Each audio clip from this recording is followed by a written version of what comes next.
Welcome, everybody. Hey, I appreciate you coming into the Bird's Nest. If you are anywhere on LinkedIn, anywhere on social, you know my guest. She is newly married. She is part of the community growth team at Lavender. She has a TikTok, which we're going to get into a little bit as well. And my guest is Jen Allen-Knuth. Did I get it? Yes, Oh, that was the hardest got it part. right. That was the hardest part. I was like, oh, come on, Dave, you got this. So, well, Jen, Everybody always says enough. So you thank you nailed for it. being Thank you. here.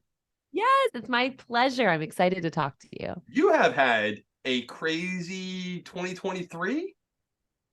Like, Gosh, it's been yeah, a whirlwind for you. it has. It has. I don't know what I was thinking when I said, let's get married. Let's start a new job. Sure. Let's start our new side hustle of speaking engagements and travel everywhere. Yes. I just figure the rest of 2023 is going to seem easy relative to the first 3 months. So positive, half I positive. don't, oh, no, I think it's so cool. Like, I mean, and when you and I connected, right? And I've been following your stuff for a little bit. And obviously everybody knows the Lavender Wizard. I don't have a tattoo yet, or I may, I'm thinking of, I'm a big baby when it comes to pain, so I'm probably not going to get it. Just throwing it out there. Um, but obviously big fan of like what you guys do and such like that. And I saw your stuff, and I just, I mean, to your credit, I was like, Jen, you have no idea who I am. But hey, could you be on my small little podcast here? And you came right back and said yes. And then obviously we had to coordinate time. So, thank you. But for everybody out there, you were part of Challenger, which is a tremendous, tremendous organization. And then you made the switch after, I mean, you were with Challenger for the sales team, by the way, which I do want to hear this leap to the dark side of marketing. But I guess let's start there. Why make the move after so many years? Yeah. So if you look at my career, which you don't have to, people listening, but if you were to look at it, what you would notice is I always had a 2-year itch. Like right Mhm. around the 2-year mark of any job inside of this company, I would start to be like, what else can I do? What else can be harder? Because I feel like 2 years is enough to learn what you don't know and then start to fix those things you don't know and then make you like eager to try something different. So Yeah. I was really lucky because if you look at my 18 years I spent with this company, we started off as CEB, then Gartner acquired us, then we were spun off by private equity. So there was also external changes around me. So it was just, I never got bored there. In 2021, I started posting more on LinkedIn, and then I advocated for this role to create this role of chief evangelist. And I did that in 2022. And that opened my eyes to a passion that I hadn't realized before, which was up until that point, I was always I was always a frontline seller. I almost said just a frontline seller. I was always a frontline seller. And then when I took over the podcast and started doing the webinar series, I realized that I had a real passion for talking about sales beyond just in my deals. And I had a real passion. I think I realized I had a skill for helping people feel safe in learning. And so 2022 was just like a ton of fun for me. I got to still sell, but I also got to do all these other things. And part of the other things that I did was public speaking. So I was being brought into SKOs to speak at them. And so it came around like the October timeframe, and I was thinking about, my next year. And I had a bunch of conversations with people, and they just said, look, Jen, like you're at a point where you need to bet on yourself to go out there and see if you can do this like just on you and not on Challenger's back, just on you. And it scared the hell out of me because I was like, I believed that a big portion of my worth was associated with the brand of Challenger. And it took a lot of convincing myself, talking to my partner, like talking to people that I trusted to realize like I was at a point in my career where it's okay to step out and start betting on myself. So I left Challenger with the intention of just doing my speaking engagement business. And then Lavender reached out and said, hey, we've got a crazy idea about you coming here. So I actually didn't leave Challenger for Lavender. I left Challenger to go all in on me. Yeah, I saw that. You said, I'm never going to work for a company again. So you were thinking just consulting and kind of do your engagement and speaking and that's it, huh? I was like, this is the thing I enjoy the most. Why not make it a full-time job? And then Will Allred reached out to me. He's one of our founders. Mhm. with a LinkedIn DM. And he was like, hey, saw you left, saw you're doing this other thing. Would you ever entertain coming here? And I was like, look, like I was a massive Lavender fan. And I was like, I love what you do. Like, if you ever want me to speak at an event for you or whatever, be an advocate, yes, I'll totally do that. But no way am I going back to full time. And he said, let's just have a conversation. And I, to this day, I will say Will Allred is one of the best salespeople I've ever met. I had one conversation with him, one conversation with Will Balance. And I realized if I didn't do it, one, I was going to miss the boat. And two, I would miss out on an opportunity to just like grow in a way that I couldn't grow on my own. And if you look back at my career, one of the other things that kept me in that business for so long was I was constantly surrounded by people that just were so impressive and so brilliant. And I'm like a sponge around that. And so I looked at I looked at the team they were building, and I was like, this is a FOMO thing here. If I don't join it, I'm going to miss the opportunity to learn from some people I really respect and admire. So that's really what brought me over here. That's awesome. It's amazing, LinkedIn, right? Hey, I saw you left. Hey, I'm never going to do it. Okay. And now here you are, right? And now you're doing the cool videos with like all like the ghost, right? If you haven't seen it, by the way, for folks listening, if you haven't seen this, I don't know where it is on your, I don't know. I don't think it's on yours. I think it's on, well, there's like 19 wills you guys have, so I can't even keep them straight. But there's a video you have where you guys like do like the ghost and stuff. And I think you have like, I don't know, like a pound of mascara kind of smeared. It's phenomenal though. It's a great video. So it's cool. And who comes up with that stuff? Is that a group effort, or is that hey, like, here's a crazy idea? Yeah, so that one was actually Chris Bogue. I was a guest on Chris Bogue's podcast. If you don't know him, you don't follow him, listeners, like he's incredible. He brings humor in a way that's relevant. He encourages people to be like their true authentic self in video. So I joined an episode of his show, and he was like, are you down to get weird and wild? And I was like, of course, I'm always down, right? Like, how else do you get people to come? So that was for him. But at Lavender, we do a lot of off the wall stuff. And that was one of the other things that attracted me is it's not a safe place. It's not about safe content. It's recognizing our users are SDRs and AEs.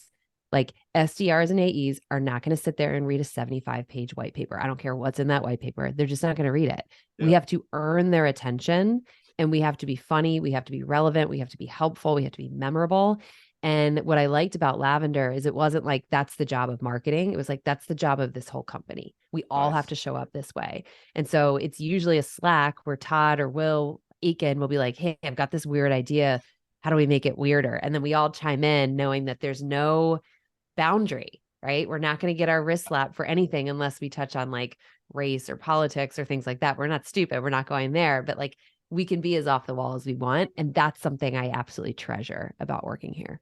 A screenshot of that would be awesome, right? Like, hey, check, just throw that out as a teaser of what's coming, right? But yeah, no, that's cool. That's cool. Let's turn to something that it was recent post by you of Women's History Month here for March, and you do a lot of speaking around, and you posted up and said that someone came up to you and said it was encouraging to see a female sales leader and a voice up there, and what that meant to them. How did that hit you? I mean, it's funny you asked that because I came home from this trip, and that was the first thing I said to my husband. I was like, I've always known and believed that my speaking engagements help sellers sell better. But that was like a heart-hitting moment, because a lot of the times when I'm standing up on these stages, I'm looking out to an audience that is like 70 to 90% men, white men. And I am of the belief that diversity in all forms is a good thing, right? It doesn't mean like skew to the other direction 100%, but find that middle ground.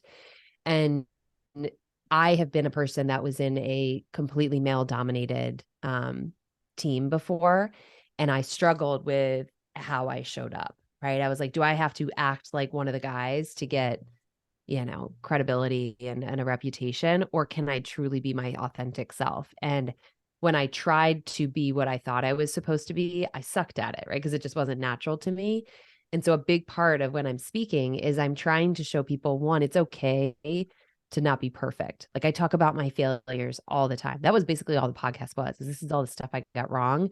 Mhm. I do the same thing in my speaking engagements. And the woman that I'm thinking of from this most recent one who inspired the post said, I believe that a lot of people don't think I should be here. I think they only think I'm here because I'm pretty. And that's why I win my deals. And I was like, that is just about the biggest bunch of noise I've ever heard. Right. And that voice in your head is going to screw with your confidence. You are here Right. because you've earned it. You've got a place on this panel on the stage because you've earned it. And I just think when you only see men up there, it's hard to believe that sales is a job you can thrive in as a woman.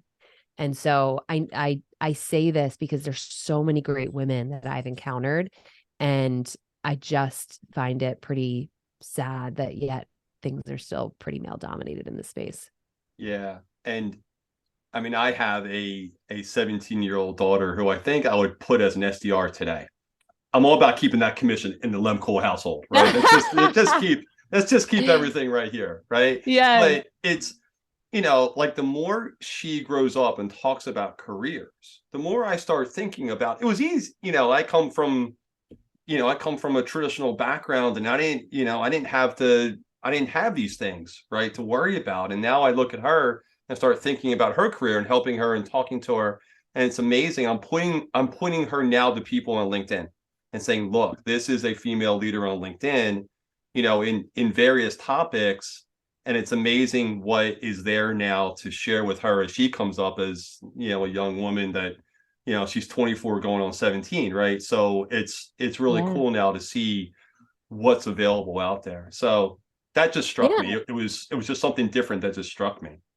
And I think I hate when the argument or the topic gets into this like men versus women thing. It's not about that. In fact, the one that I'm speaking about, the person that I was working at that brought me in was the one that said, I don't want to have a pale male stale dominated panel, right? It wasn't a woman saying, it was a man. He was Yeah. like, I'm pushing people to reconsider this. And I have a lot of people I've spoken to, like you, who say, I have daughters and I want them to grow up realizing like they are just as every bit of deserved to be in those rooms that men are. So Yeah. I'm personally like super, super excited because I feel like it's really starting to change, but we still got a lot of room to go.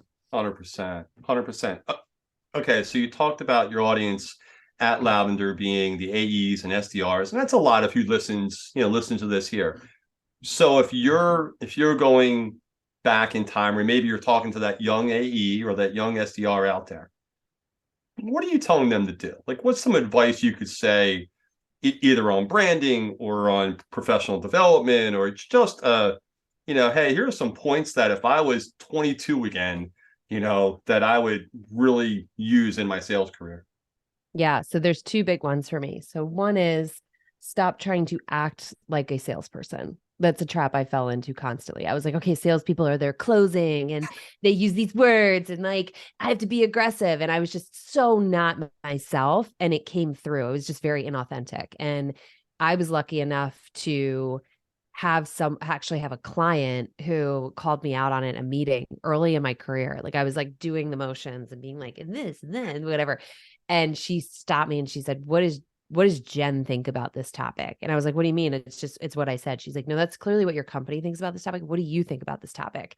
And it stopped me in my tracks because I hadn't even considered it. I was just trying to say the things that I thought I was supposed to say. Nice. And she did it in a way that was not mean or nasty. She was just trying to help me realize you sound like a walking piece of collateral. You don't sound like an actual human that people want to talk to. So that's Yeah. one.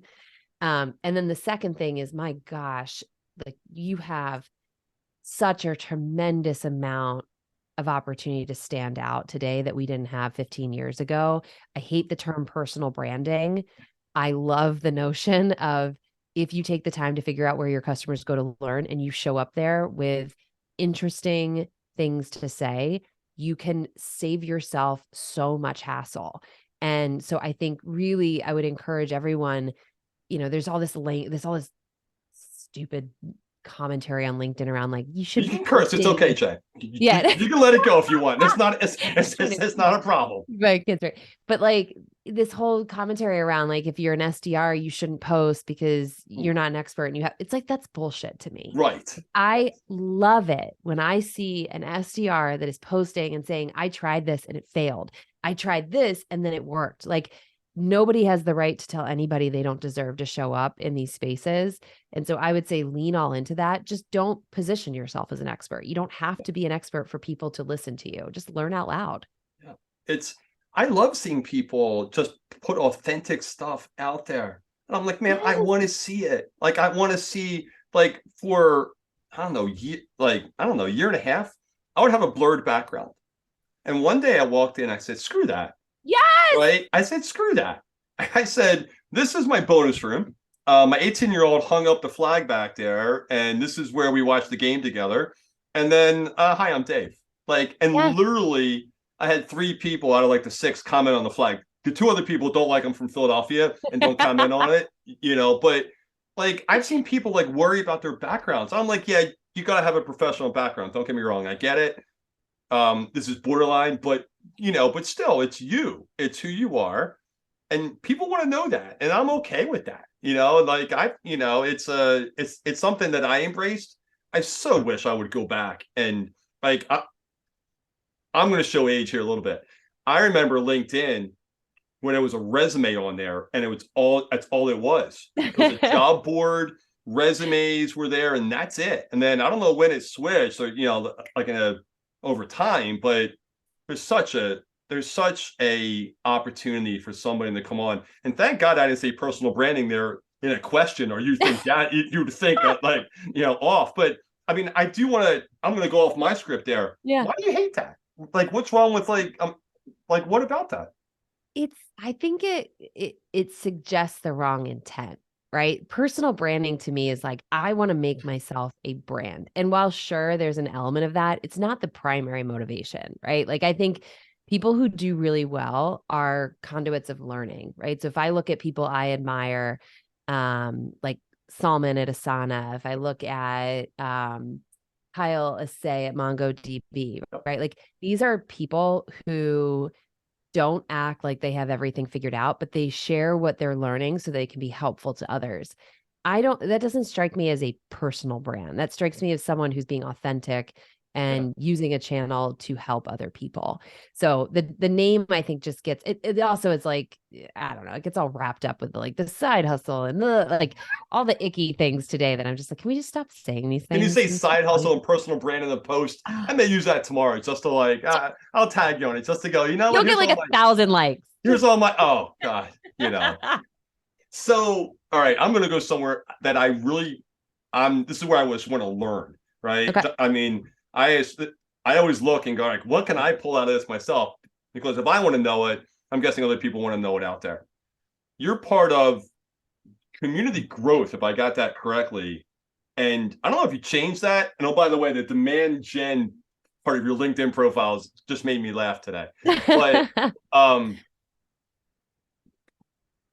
in that element, if I'm like our parents or grandparents, and you're like, hey, what's community growth? How do you describe that? I love this question because it's one of those words where we all like act like we know what it means, and then I have no idea. I literally have no idea. Zero. I'm with you. So if you look at my actual job description, right, it is to bring our community together in the places where they hang out. When Lavender approached me and said, we've got this idea for you to come work in marketing. I've never worked in marketing. And we want you to lead community and partnerships. I was like, I've never done either of those things. We stood up social as a community, but it was not to make money. It was just like, hey, we all ask the same questions. Let's just build this community. And I was like, I can give you 5 names of people that have built communities I think would probably be a better fit for this role. And they said, and this is why we want you, because what you do really well is where the community hangs out already. You have smart things to say. People want to listen to you. You have a way of like doing rallying cries that people get behind. We don't care if you've never built a community. We want someone who can engage in the community in a really authentic way. And so when I came on, I thought there was going to be a ton of pressure to like stand up our own community. Like a Slack community or something like that.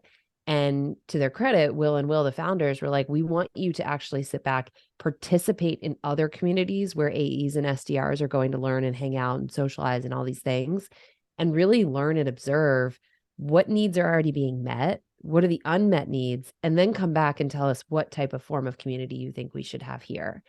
And I respected that a ton, because I think there's a lot of pressure these days for every company just to check the box and say, we've got a community. And what that community is a Slack channel that nobody talks in. And like, it's just the community owner just like being like, how's everybody doing today? That's not helpful, right? It's not beneficial to you. It's not filling a gap. And so community, I think, is a really loose term, because for us, we've got a strong community of users on LinkedIn, and they hang out there and they talk to us there. And like, it's not our community, but does that make it any less valuable just because we don't have it in a Slack group? I would argue no. No, not at all. Now, where do you think that, let's just say SDRs and marketing folks and AEs and all the sales and the marketing professionals, just as a loose term, are they hanging out on LinkedIn, or is there somewhere else that you know about that I have no idea about in terms of where they're hanging out? Yeah, it's fascinating, because like you, I was not big into communities before coming here, but what I'm noticing is there's different types of communities. Like Thursday night sales, I don't know if you ever heard of Yep. this. Oh, 100%. Right. Yeah. Like, they are such a unique type of community, because it's really about bringing your whole self, right? And it's like any questions on the table. It's questions I can't ask my boss, questions I'm struggling with how to engage with a peer. Like, it is a whole self type of community, versus you look at some other communities and they're niched down by role, or they might be niched down by, industry or things like that. None of them are good or bad. They're just different. And what I think is fascinating is, as you start to get more involved in these communities, as you sit on these like community hours, or if you go in their, Slack groups or circle groups or wherever they're housed, what you start to see is there are people are like trust each other. And so they ask questions they would never ask a sales rep. Like, I saw one that was like, hey, we're looking at PandaDoc and DocuSign. Like, does anybody have a strong opinion on this? And you go in there and it's like, people are just like, hell yeah, for this. And this is why, and this is what they won't tell you. And it's like, as a sales rep, if I worked for one of those companies and I went in there and saw that, I would have market voice, customer voice that they probably would never tell me. And so I just think it's really interesting to go and start learning, what are these different communities about? What do they bring? What do they bring that an organization can't bring? And what's the type of conversation? Because then you can honestly take some of those questions and repurpose that into content. If you see Yeah. someone ask a Slack question, there's like 100 responses. You're like, oh, that's something that's striking a nerve. Why don't we talk about our point of view on that? Yes. Okay. All right. So now I know his first name, and I think it's Chris. Oh, shoot. Chris Walker? Who has? Yeah, at Refine Labs. Yes. Thank you. Mhm. He talks about this, I believe, in saying, hey, for inbound leads, you don't put a selection box. You put an open text of where you heard about us, where it came from, and now I know where to go with the build and what's growing, right? Is that more of what you're talking about, is just trying to figure out where this demand is coming from? Oh my gosh, I'm so glad you raised that. That was the thing that hooked me on Chris Walker. Like, I'm a huge Chris Walker fan, because he's so right, right? If you Yeah, just give someone a drop down and Google is in there, Google is probably how I found your website. And right, so it's the recency bias of like, okay, it's Google, but not nobody. Few people hear about a company from Google. And right. when you make it free form, you allow that person to go deep. So like, Yep. when I was at Challenger, it was a change we made as a result of Chris Walker's content there. And I remember there was one that was like this long. And the person was like, I worked at a company that did Challenger. And then they went to another training. And what I didn't like about that was this. And now I'm here and my boss likes this. And I'm like, my God, as a sales rep, to walk into that call with all that context is a gold mine. And now Yes. no one, like, not a lot of people are going to do that. But it also just allows us to say, where is demand being built? Like, if you look at ours, literally the first name of Will is like one of the most common sources of attribution. And that doesn't fit into a nice, neat, like, marketing attribution thing. But that tells us what they're doing is working. And that's really all that matters, is knowing what's working and what doesn't. It doesn't matter if it's a pretty spreadsheet or not. Oh, I mean, and I think that was my next question, was there's a lot of talk on, like, hey, consumer led growth, product-led growth, right? Now, from if you take a look at my career, I'm a relatively new in sales, right? I'm still in theory a baby at this, right? Still learning. So how would you define that? And like, where does Lavender fit in that then? Yeah. So there's a group that we've partnered up with. It's called GTM Partners, and they do a road show every month, and they talk about all the various forms of growth. Yep. And like you, right? I was like, I don't know. I've heard about PLG before I came work. I've never worked for a PLG firm. Right. That's okay, right? It's a newer concept. Um, what it's interesting is like, I don't think that there's a singular form of growth here. Like they started as PLG, meaning an individual user can go in and download Lavender and start using it. And then with the hope or the bet is they Yeah. turn to their BDR sitting next to them and say, you got to try this. And they go to their AE and they say, you got to try this. And then eventually it bubbles up, right? That's, I think, the easiest description of PLG. Mm-hmm. But now we're making that shift and saying it doesn't have to just be PLG. Like we're doubling down on events. So event-led growth is emotion. We're looking at community-led growth is emotion. We're doing more outbound to larger sales teams. That's emotion. Like it doesn't have to be one or the other. I just think anything we do has to be intentional. It can't just be because everybody else is doing it. And that's the tricky thing with PLG. I think a lot of companies are getting pressure and just say like, PLG works, go build a PLG motion. It's like, sometimes it doesn't make any sense. Like it's okay for it not to work. Yes. That's God, I love this. I always say when I come on, I'm looking for about 30 to 45 seconds, at least a few clips of where I can share with everybody. I think that was it. Right. So that's right. Now I go to my editing mode and try and cut it. And I ask my kids for help usually. But Yeah. let's kind of shift back to you a little bit. So if I asked you what makes you nervous, how would you look at that? Ooh, I mean, I'll be honest, the first thing that came to my mind is disappointing people that I work with. Like, obviously, disappointing my family, let's be real, but in a work setting, like disappointing. And I think when I made the switch from Challenger to Lavender, I had no idea mentally what that was going to be like. I totally underappreciated it. Because if you think about it, I spent 18 years of the business. I had an internal brand. I knew the subject matter like the back of my hand. I could do that job in my sleep. And even though I'm selling to the same function here at Lavender, it was even some of the tiniest things. It was like switching from a PC to a Mac and Teams to Slack. And it was just like, it totally threw me off my axle. And I got really in my head that first week. Like I tell this story all the time. At the end of that Friday, I walked over here. There's a bed over here. I put my face down on my pillow and I just cried. And then my fiance walked in and was like, you need to get your shit together.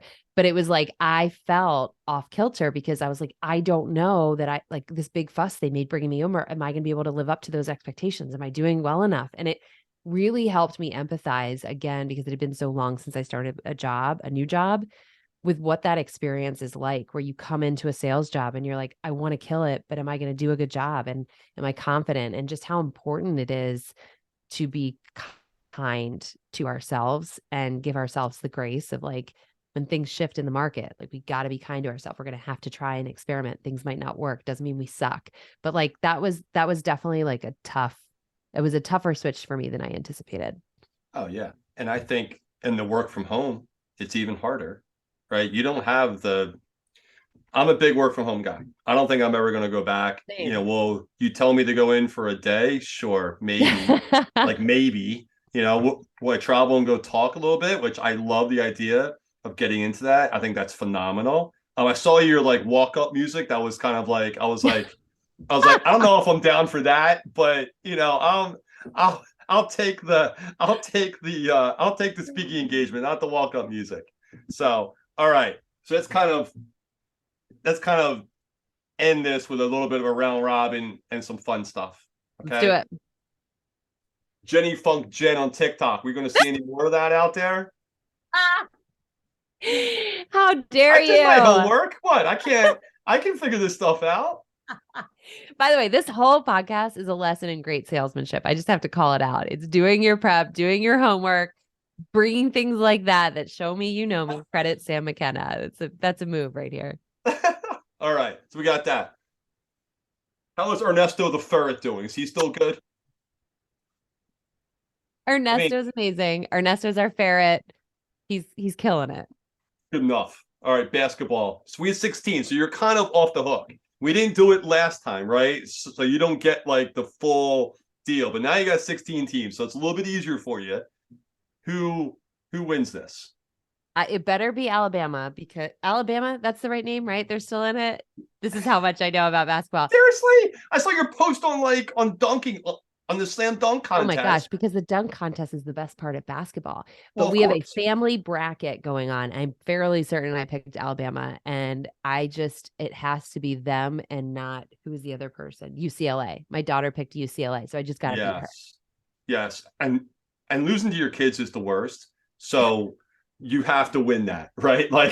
Like you have to squash them, We you have know. a text, and I'm like talking so much trash to my children. It would Oh, be 100, it's 100%, 100%. All right. And then last one. So you've had an amazing, obviously Q1, right? From everything going on. What's the rest of 2023 look like for you? woo. What does the rest of 2023 look like for me? A whole lot of travel, a whole lot of events, a whole lot of actually a whole I'm gonna say this has been my mantra for 2023. A whole lot of saying no to things that don't really move me. Like saying no has always been a tricky thing for me. This year I'm going all in on saying no for things that I'm not a hell yes on. Nice. Nice. There's the second one. Love that. Well, Jen, thank you. Like seriously, that I have there's 4 or 5 notes I didn't get to, which are fine, right? But like I learned something out of this. I really hope everybody took something away from this. I think you're amazing. I think the team at Lavender is crazy unique. I think you guys are teaching people what to do. Like you Thank really you. are. And I wish you nothing but the best, but thank you again for coming on. Right back at you. Thank you for having me. And like I said, thank you for showing us how it's done to actually know your prospect and show them you didn't just look at what school they went to and relied on that. This is a whole lesson We in are Penn connecting with State, Jen. I someone. got you there too. It's fine. Don't worry about it. I got my Nittany Lions. I'm a Penn State guy. You There know, you go. There you go. But you had more. You had more meat on I the had a bone. little I more. I had a appreciate little. it personally. Anybody can bring the third into it. All right, everybody. Thank you so much. We're back next week. I got a special one for you. I'll tease it later, but thank you again for listening. Thanks, Jen.